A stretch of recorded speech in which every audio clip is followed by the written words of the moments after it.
Hey guys, Mike here. Today we're going to show you how to install the Digital Guard Dawg keyless ignition system. This is the DGD-KIM-U unit. This one is going to be installed on a 2007 GSXR 1000.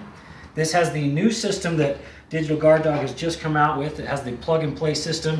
Supposedly makes it real easy to install. So we're going to show you how that's done, show you how you can get underneath the tank, take the airbox off, and get in and get it installed.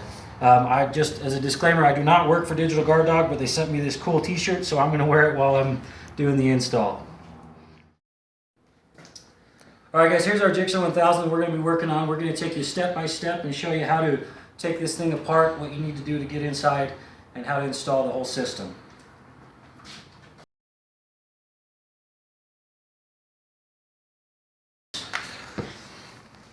First thing you want to do is you want to remove the front seat by taking out these Allen bolts right here. There's one on each side. You remove those, the seat will come right off.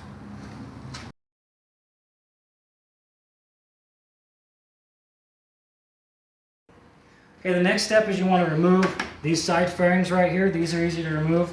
Pull out down by the screw. There's a little Velcro style clip right here, and then slide it towards the back of the bike, and it comes right off. You can see this piece right here tucks underneath the guard right here, and this is what clips onto that little tab. So make sure you slide back before you pull off, because you don't want to break this or bend that little tab.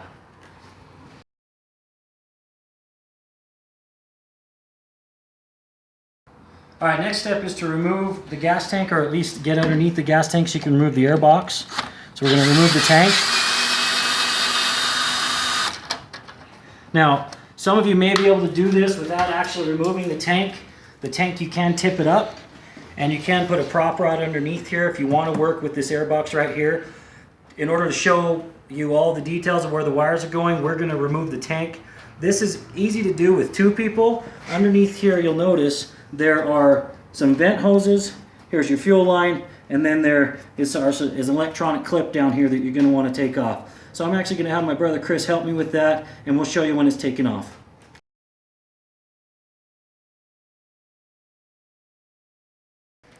Okay, now that we got our gas tank off, the next step is to remove the air box. To remove the air box, you're going to have some electronics to remove over here, and you're going to have 3 different hoses that you need to pull off, and a bolt up here on the frame. Now, underneath the air box, there's 2 Phillips head screws that you need to loosen that release the air box from the throttle body. There's one on this side over here and one on the opposite side. You need to loosen it enough that these hose clamps will come right off.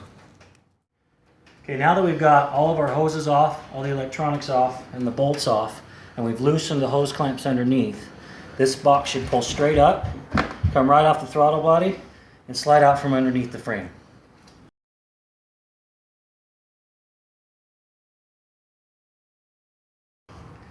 Okay, now that we've removed the air box, we have complete access to these wires right under here that we're going to plug our plug-and-play system right into.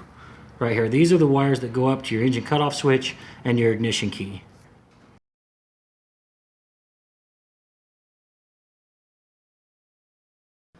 Now, for those of you that have gotten this far in this video, it's a good time to be able to change your spark plugs while you're in here, because you've taken half of the engine apart. You might as well.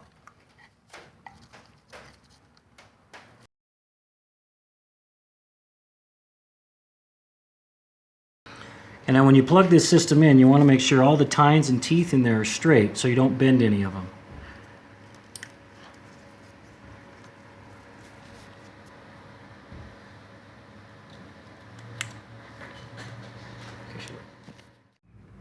Once you've plugged in to the system, there are 2 separate wires coming out of the Digital Guard Dawg box. One of them is an accessory wire that's going to have some heat shrink on it.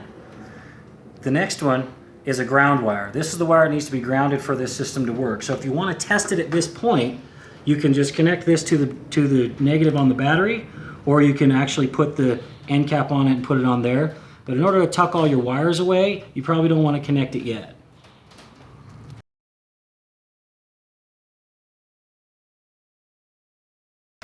Now, since we're this far into the bike, we want to make sure it works before we put everything back in. So I'm just going to hold this ground on the negative. And we're going to check and see. Now, the key fob isn't near the system right now, so this should do nothing to the motorcycle. Okay? Now I'm going to have my brother grab the key fob and bring it close to the unit right here. And now we're going to test it. And you can see the system turns on with the key fob near the Digital Guard Dawg receiver, the way it's supposed to.